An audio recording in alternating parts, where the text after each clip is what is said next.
네, 안녕하십니까. 저는 루트모바일센터 원장 피부과 전문의 이혁규입니다. 예, 오늘은 40대 중반의 환자분이 비절개로 수술한 케이스에 대해서 설명을 드리도록 하겠습니다.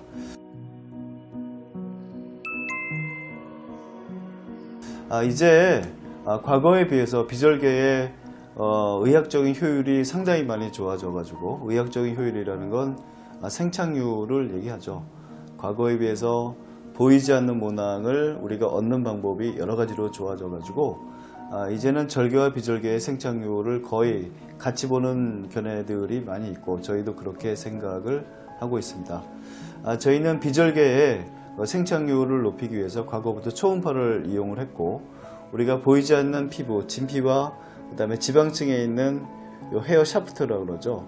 요 머리가 들어가 있는 부분의 각도가 많이 틀어진 경우가 많이 있고, 이 틀어진 경우를 우리가 감안하지 않고 그냥 비절개로 들어가는 경우에는 모낭이 잘릴 가능성이 아주 많았고, 그래서 그게 비절개의 생착률이 떨어지는 가장 큰 이유였습니다.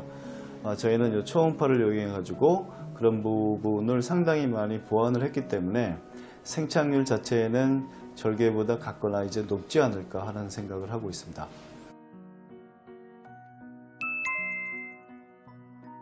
예, 우리 환자분은 약 10년 전에 절개를 수술하셨습니다. 절개로 약 3,000모라고 말씀을 하시는데, 우리 환자분은 3,000모가 정말 심어졌는지는 모르겠다, 약간 좀 비관적인 말씀을 하셨고, 그 이유를 아마 좀 이따 사진을 보시면은 이해하실 것 같습니다. 요게 이제 10년 전, 약 10년 전에 3,000모를 앞에 심었다라고 생각하기엔 상당히 어렵죠. 네, 아주 유감스럽게 적게 심었거나 생착이 굉장히 많이 안 된 케이스라고 생각이 됩니다. 이 앞에를 보면 헤어라인이 전혀 형성되어 있지 않았고, 이 뒤쪽의 밀도도 이건 심은 거라고 할 수가 없을 거라고 말씀드릴 수가 있습니다. 좀 운이 없었던 케이스가 되겠는데, 이 정도라면 그 모발이식에 대한 좀 부정적인 생각을 갖고 수술에 다시 도전하지 않을 가능성이 많다라고 생각을 했는데, 우리 환자분은 어떻게 저희 병원을 알고 믿고 찾아오셔가지고 상담을 하게 된 케이스입니다. 10년 전에 절개법이 우리 환자분한테 너무 고통스러웠다고 말씀을 하셨습니다. 대부분의 경우에 우리가 절개를 할 때도 비절개와 아픈 게 똑같다라고 말씀을 드리는 것은 수술 때 통증을 얘기합니다. 마취할 때만 따끔하고 수술할 때 안 아픈 건 둘 다 똑같습니다. 그러면 언제 차이가 나느냐? 이제 마취가 풀리잖아요. 그럼 하루 정도가 차이가 좀 납니다. 약간 좀 통증에 민감하신 분들은 2-3일 가기도 하지만, 요거는 약간 비정상적인 케이스라고 보고 하루 정도 차이가 나는데, 요즘 진통제나 그 통증을 없앨 수 있는 기술들이 많이 있기 때문에 큰 차이가 나지 않는다라고 말씀드리죠. 근데 우리 환자분은 10년 전에 그런 통증에 대한 컨트롤이 잘 되지 못했어요. 그래가지고 이게 아픈 게 너무나 오래 지속이 되었고 끔찍했다라고 말씀을 하셨습니다.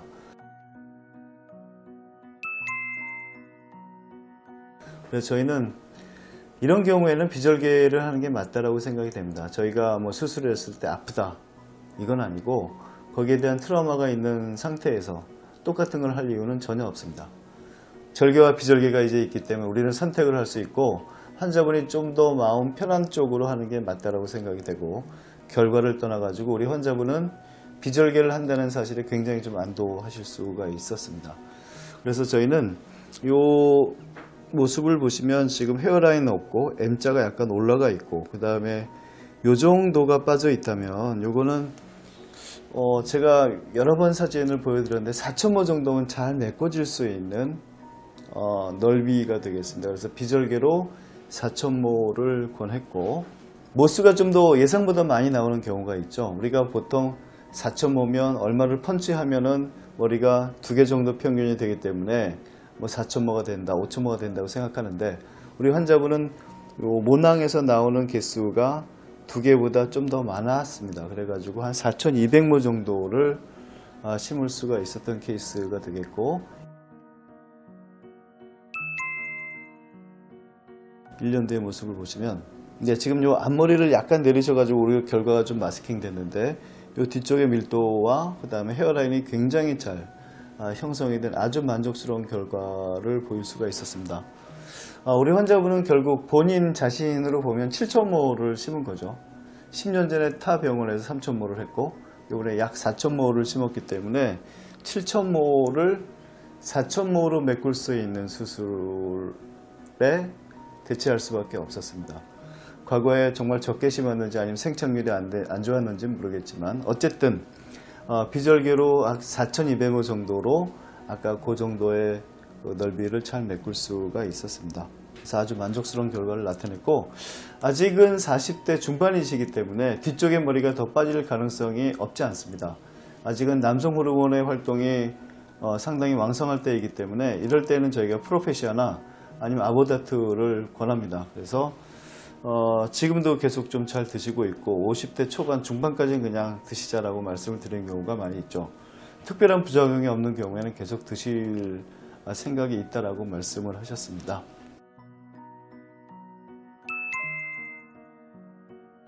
이처럼 과거에 그 모발이식의 기술이 아주 많이 발전되지 못했을 때에는 실질적으로 이렇게 안 좋은 결과가 과거에 있었다는 것을 저희가 인정을 하지 않을 수가 없습니다. 생착률이 낮은 원인은 굉장히 여러 가지 팩터가 있습니다. 가장 중요한 것은 우리가 채취할 때 원앙을 굉장히 안전하게 채취하는 게 중요하겠고 그 이외에도 여러 가지 관리에 의해서 생착률을 높이기 위해서 노력을 해야 됩니다. 시간이 된다면 메조스 테라피도 해야 되고 자기장 치료도 해야 되고 이런 것들이 좀 도움이 될 수가 있는데 역시 가장 큰 팩터는 모발이식을 떼어내고 절개할 때의 기술이라고 저희는 생각을 합니다. 우리나라 법적으로 의사들이 이제 뽑아내고 아니면 절개를 하는 것까지는 의사가 하는데 하나씩 분리하는 것들은 의사가 할 필요가 없고 의사가 할 수도 없습니다. 시간이 많이 걸리기 때문에 이제 분리사들을 각 병원마다 고용하는 경우도 있고 아니면 비슷해 가지고 이렇게 하는 경우도 있는데 이 어시스턴트의 숙련도가 결과를 굉장히 많이 좌지우지 한다는 사실은 아마 모발이식을 하시는 분들은 익히 다 알고 있다라고 생각을 합니다. 보통 저희 병원에는 모발을 분리하는 그 직원들이 있는데 저희와 같이 한 20년 정도를 같이 일한 친구이기 때문에 굉장히 숙련도가 높아서 이것 때문에 결과 떨어질 일은 없다라고 저희는 생각을 하고 있습니다. 어쨌든 그 10년 전에 그 운이 안 좋았던 일이 있었는데 이번에 어떻게 저희 병원을 믿고 찾아오셔가지고 같은 방법을 하지는 않았지만 과거의 트라우마 때문에 절개법으로 하지는 않았지만 약간 다른 방법이죠. 비절개로 4,200모 정도를 심어서 이제 드디어 좋은 결과를 나타냈던 케이스에 대해서 설명드렸습니다.